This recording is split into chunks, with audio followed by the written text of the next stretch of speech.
Hi guys, welcome back to our channel. இந்த video என்னென்னு பார்த்தீங்கன்னா, இன்றைக்கி வந்து மே 1 உழைப்பாளர் தினம். ஸோ எல்லாருக்குமே உழைப்பாளர் தின நல்வாழ்த்துக்கள். எல்லாத்துக்குமே என்ன வேலை செஞ்சாலுமே ஒரு தொழில் தானே, எல்லாத்துக்குமே உழைப்பாளர் தின நல்வாழ்த்துக்கள். இந்த வீடியோ உங்களுக்கு எப்போ வரும்னு தெரியல, மேபி நாளைக்கு வரலாம், உழைப்பாளர் தினத்துக்கு அடுத்த நாள் வரலாம், எப்போ வேணால் வரலாம். ஸோ இன்றைக்கி என்ன ஸ்பெஷல்? இன்றைக்கி வந்து அஸ்வின் வந்து என்கிட்ட மட்டன் பிரியாணி கேட்டிருந்தாங்க. ஆனால் நான் வந்து மட்டன் பிரியாணி ட்ரை பண்ணதில்லை. மட்டனில் குழம்பு தான் எப்பவுமே செய்வேன். குழம்பு செய்யலாம்னு நினச்சேன். ஆனால் அவங்க வந்துட்டு பிரியாணி வேணும் அப்படின்னு சொல்லிட்டாங்க. அப்புறம் நான் பிரியாணி கடைக்கு போனதுக்கப்புறமா பிரியாணி கிடைக்கலம்மா, கறி கடைக்கு போனாக்கா அவரு வந்து பிரியாணி எப்படி செய்றீங்க அந்த மாதிரி பிரியாணி டிப்ஸாக கொடுக்க ஆரம்பிச்சிட்டாரு. அதெல்லாம் நீங்கள் அப்படியே ஒன் பை ஒன்னாக பார்ப்பீங்க. ஸோ இன்றைக்கி வந்து நம்ம மட்டன் பிரியாணி தான் செய்ய போகிறோம். எப்படி செய்ய போகிறோம், அவர் கொடுத்த ஐடியாஸ்லாம் வச்சு எப்படி செய்ய போகிறோங்க இந்த வீடியோவில் பார்க்க போகிறீங்க. வாங்க வீடியோக்குள்ள போகலாம்.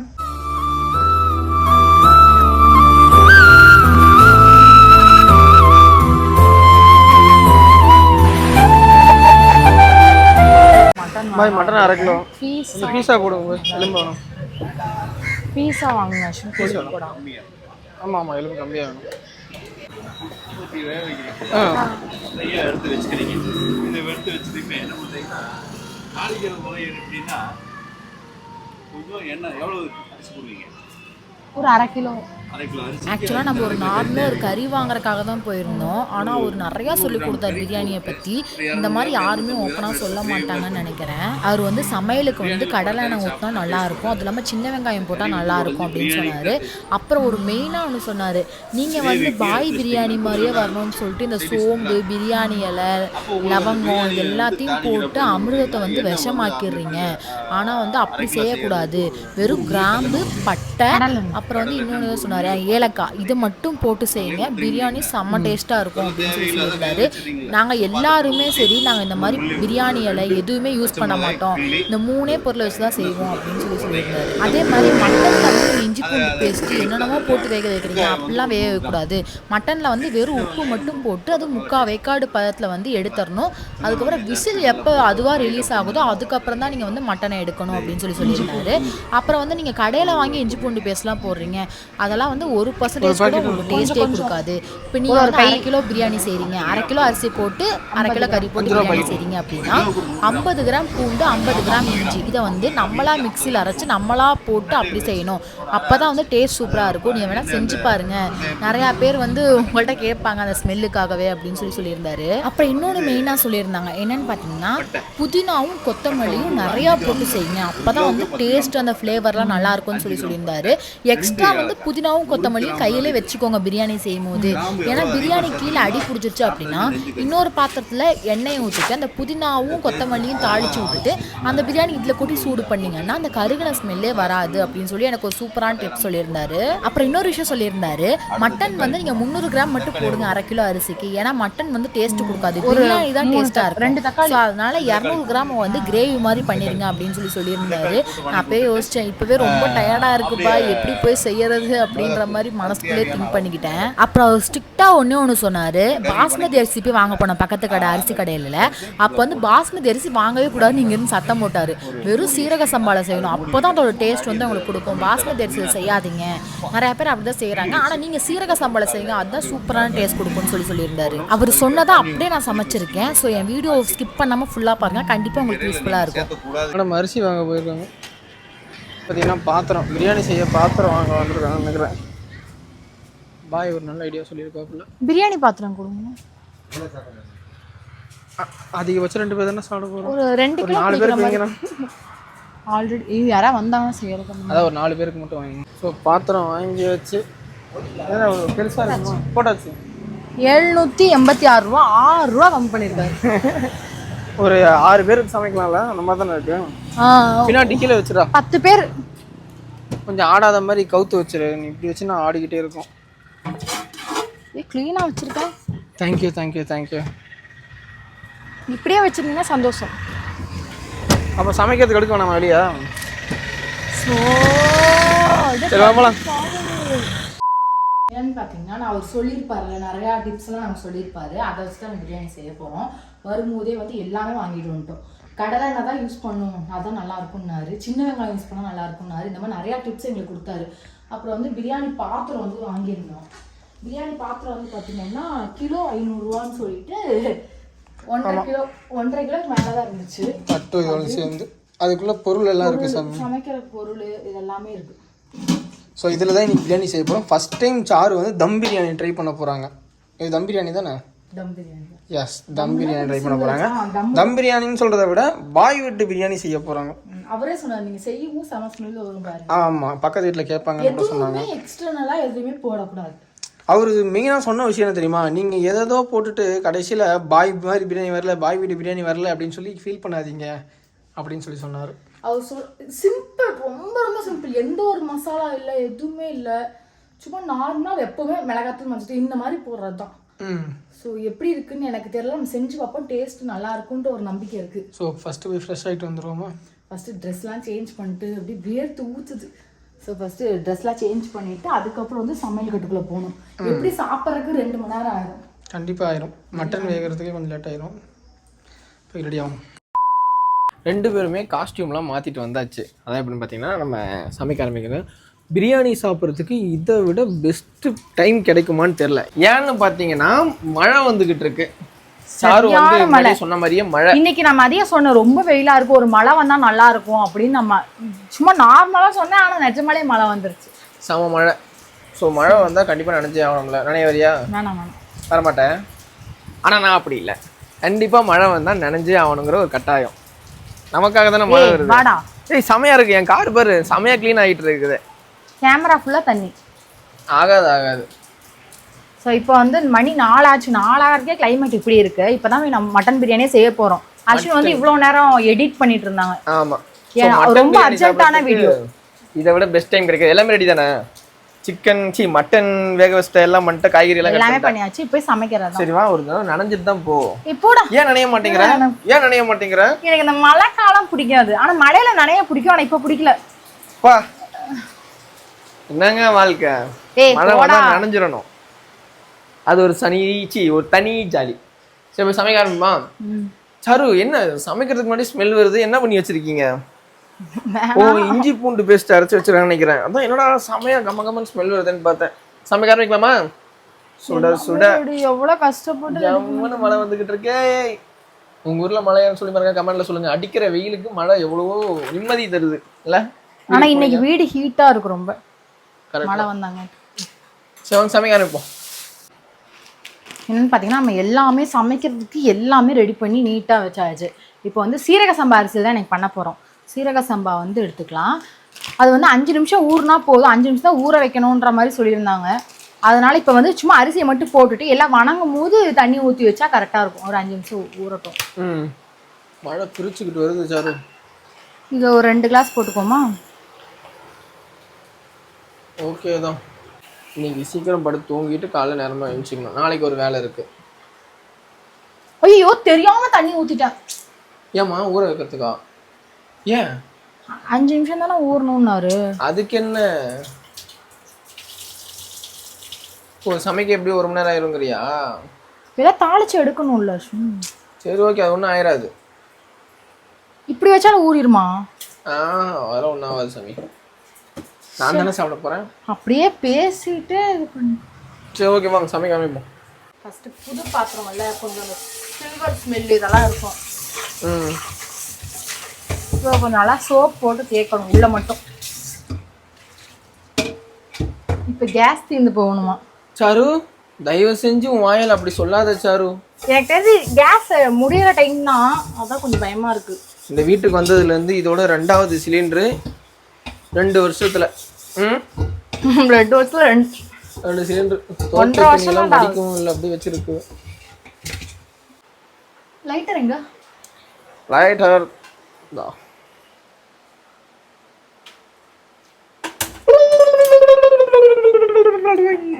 ஃபர்ஸ்ட் டைம் பர்றா. டேய் இது இருக்கிற வெயிட்டுக்கு பார்த்தா சூடாகிறதுக்கே 5 நிமிஷத்துக்கு மேலே ஆகும் போல சாரு. ஆகட்டும். இதுக்கு அவர் சொன்ன மெத்தட்லாம் நல்லா புரிஞ்சுக்கிட்டேன். ஸோ அதுக்கப்புறம் வந்து நல்லெண்ணெய் இதில் தான் சமைக்கணுன்னாரு. இதில் செஞ்சால் நல்ல டேஸ்ட்டாக இருக்கும், சின்ன வெங்காயம் செஞ்சால் இன்னும் சூப்பராக இருக்கும் அப்படின்னாரு. ஸோ அதனாலேயே சின்ன வெங்காயம் எல்லாமே எடுத்து வச்சுருக்காங்க. எண்ணெய் ஊற்றுதல்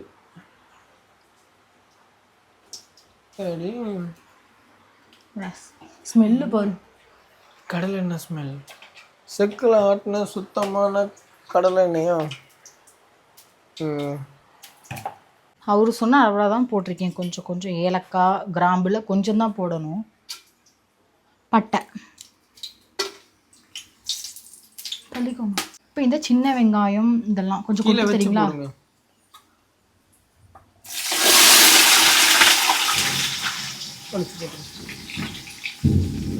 ஐயோ என்ன இப்படி ஒரு இடி பயங்கரமாக அடிக்குது. வெங்காயம் போட்ட உடனே கொஞ்சமாக உப்பு, பிரியாணிக்கு கொஞ்சம் ஓகே போதும். ஏன்னா இது உப்பு போட்டால் உடனே வதங்கிடும். நான் வந்து ஒரு 20 சின்ன வெங்காயம் 2 மீடியம் சைஸ் பெரிய வெங்காயம் இதை வந்து நல்லா அரிஞ்சிருக்கேன். இதெல்லாம் நல்லா வணக்கணும். நல்லா ஓரளவுக்கு ஒரு கண்ணாடி பதத்து வரணும் அப்படின்ற மாதிரி சொன்னாங்க.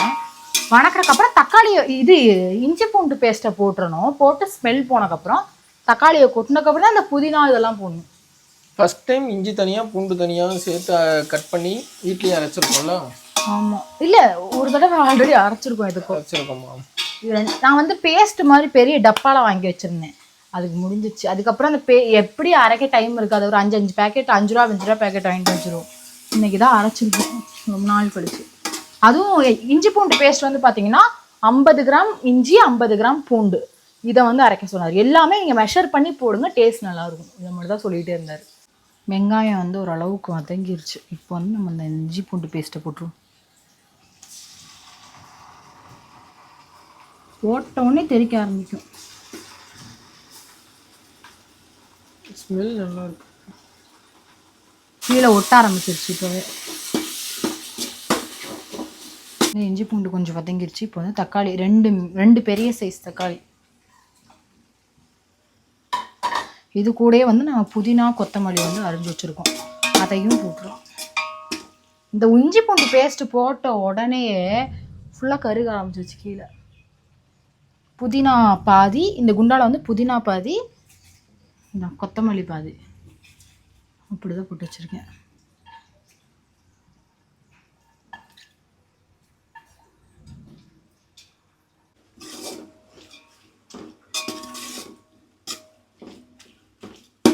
பிரியாணியாக இருக்காது, ஃபுல்லாக புதினா சாப்பாடு மாதிரி இருக்கு. இல்லை ஸ்மெல் வருதா? இப்போ வந்து கொஞ்சமாக போதும் மிளகாத்தூள். நம்ம காரத்தை பார்த்துட்டு போட்டுக்கலாம். ரொம்ப காரம்னா சாப்பிடணும். ஆல்ரெடி பச்சை மிளகாவும் போட்டிருக்கேன். ஸோ அதனால் கொஞ்சமாக பார்த்துக்கலாம். நல்லா ஓரளவுக்கு வதங்குது. இப்போயே ஸ்மெல்லு வர ஆரம்பிச்சிருக்கு. அப்பத்துலேருந்து ஸ்மெல் வந்துட்டு தான் இருக்குது. இப்போ வந்து பார்த்திங்கன்னா நல்லா வதங்கிருச்சு. இப்போ வந்து நம்ம மட்டன் வேக வச்சுருக்கோம்ல, அந்த மட்டன் போட்டுக்கலாம். என்னென்னு பார்த்தீங்கன்னா 1/2 கிலோ மட்டன் எடுத்துட்டோம். ரொம்ப கம்மியாக செஞ்சால் நல்லா இருக்காது. ஸோ அதனால் 1/2 கிலோ மட்டனாக எடுத்துட்டோம். ஆனால் அவர் என்ன சொன்னார், 300 கிராம் போடுங்க போதும்னாரு. மித்ததை வந்து கிரேவி பண்ணுங்க அப்படின்னாரு. நம்ம இப்போ இருக்கிற நிலைமைக்கு காலெல்லாம் சரியான வலி. 2 டிஷ்ஷெலாம் நம்மளால செய்ய முடியாது. தெளிவாக சொன்னார், கறியில் டேஸ்ட் இல்லை, பிரியாணியில் தான் டேஸ்ட் இருக்கும். ஆமாம், கரெக்டாக சொன்னார்.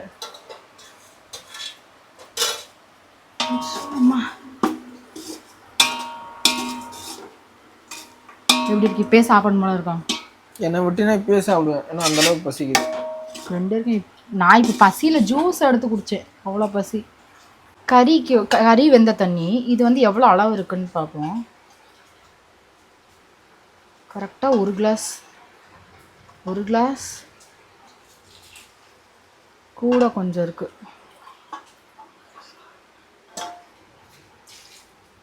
ஓகே, அதான் அந்த அளவு.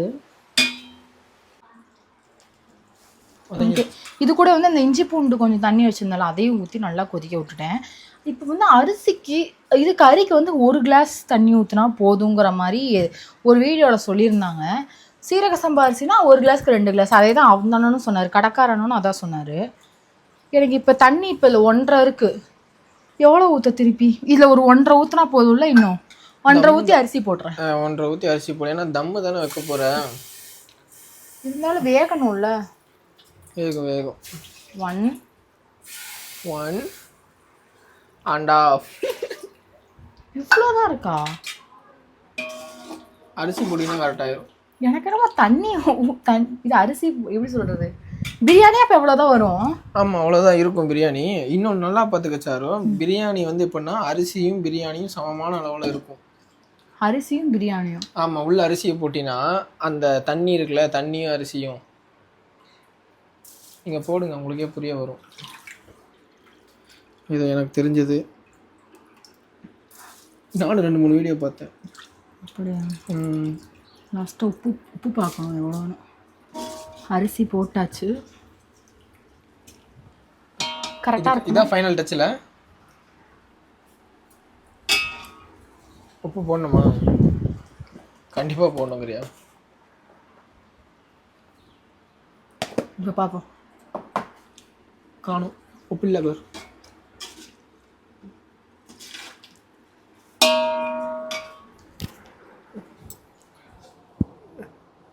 கறி கிண்ணா உடையும் அப்படிலாம் சொல்லுவாங்களா? அப்படிலாம் இல்லையா சாரா? மீன் தான் உடையும், ஆனால் உடையும். அது சிக்கன் லெக் பீஸ்லாம் போட்டால் உடையும். ஆ, சிக்கன் லெக் பீஸ் போட்டால் உடையும். அந்த மாதிரி. 100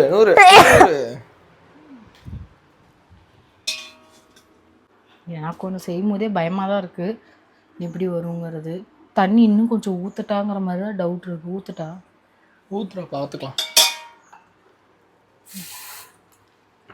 குக்கரில் வச்சா நமக்கு ஏதோ டக்குன்னு முடிஞ்சிடும், எப்படி வந்தாலும் தின்ன வேண்டியதான் அப்படிங்கிற மாதிரி இருக்கும்.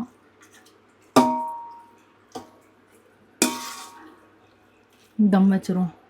தம்முன்னா எனக்கு எப்படி சொல்கிறது, இதை மட்டும் வச்சுட்டு மேலே ஒரு வெயிட்டை தூக்கி வச்சா தம். லோ ஃப்ளேமில் ஒரு 15 நிமிஷம் இது வச்சுருவோமா?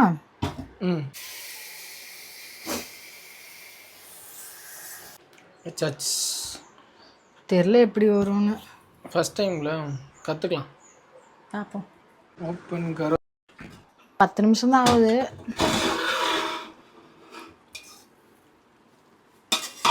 ஓகேடா, இன்னும் கொஞ்சம் வேகணும். ஆனால் ஸ்மெல்லு நல்லா இருக்கு. ரெடி ஆயிடுச்சு, போதும்னு நினைக்கிறேன். போதும் ரொம்ப திகட்ட ஆரம்பிச்சு.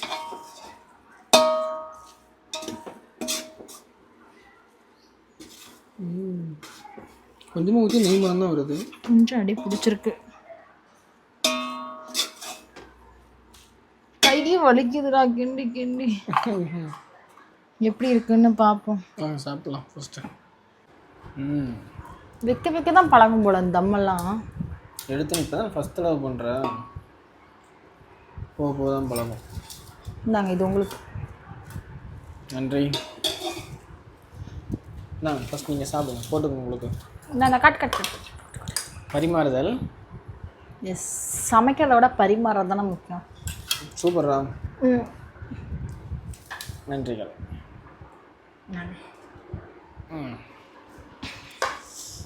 ஸ்மெல்லு சூப்பராக இருக்குது. கலர் தான் இல்லைன்னு தவிர வீட்டில் செஞ்சால் கலர் இல்லை. அதுதான் வீட்டில் செஞ்சால் கலர் இருக்காது. நான் எந்த ஒரு கலருமே கலக்கல. கறி நல்லா வந்திருக்கா? சாப்பிட்டு பாரு.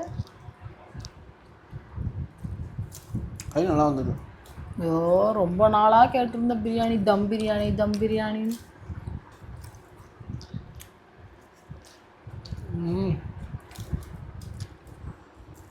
நல்லா இருக்கு. நல்லா இருக்கா நிஜமாவே? பாயோட கைப்பக்கம் இந்த மாதிரி மட்டும் சொல்லாத. தம் வைக்க மட்டும் தரல, அதை நான் பழகிக்கலாம். அதான் கொஞ்சம் கொஞ்சமாக தான் பழகும். ஃபஸ்ட் டைம் முன்னாடி ஒன்றுமே தெரிய மாட்டேன். நல்லா இருக்கா? சரி, நான் ட்ரை பண்ணி பார்க்குறேன். நீங்களும் சாப்பிட்டு பாருங்கள், சூப்பராக இருக்கும். சாப்பிடுவோமா?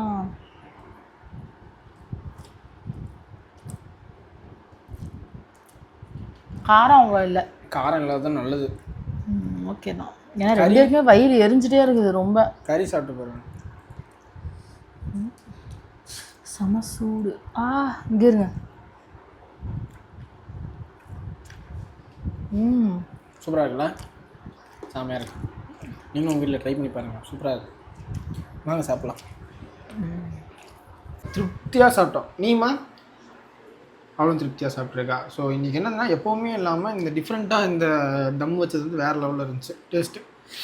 இனிமேல் அப்படியே ட்ரை பண்ணலாம் மாதிரி இருக்குது. அந்த பிரியாணி சாப்பிட்டா அந்த 1 மாசத்துக்கு அந்த பிரியாணி செய்யணுங்கிறதே தோணாது. எனக்கு அப்படி இல்லை. ஆனால் நல்லா இருந்துச்சு பிரியாணி வந்து. நல்லா இருந்துச்சு. இந்த மாதிரி ட்ரை பண்ணி பாருங்க. சீரியஸாக சொல்கிறேன், நல்லா இருந்துச்சு, ட்ரை பண்ணி பாருங்க. இந்த வீடியோ வந்து உங்களுக்கு பிடிச்சிருந்தா மறக்காம பிடிச்சிருக்கும்னு நினைக்கிறோம். பிடிச்சிருந்தா மறக்காம லைக் பண்ணுங்க, கமெண்ட் பண்ணுங்க, ஷேர் பண்ணுங்க.